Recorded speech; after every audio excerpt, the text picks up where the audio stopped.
Сәлем достар, біз бүгін пряник жасаймыз.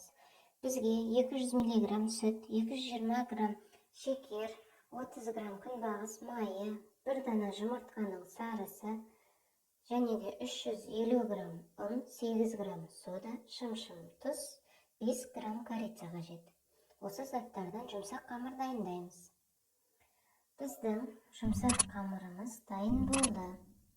Енді осы қамырымызды майда бөлшектерге бөліп, әр бөлшегімізді 40 граммнан таразыға тартып, дайындап, домалақтап аламыз.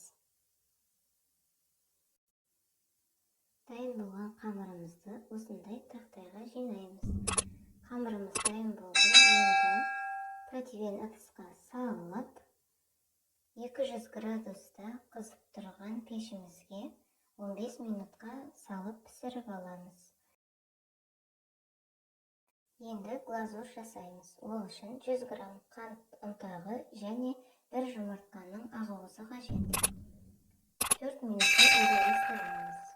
Біздің глазурымыз дайын. Біздің пряникіміз пісті. 30 минут бөлме температурасында суытып алдық.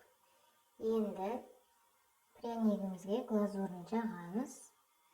Барлығына глазур жағып болдық. Бөлме температурасында 2 сағатқа қалдырамыз.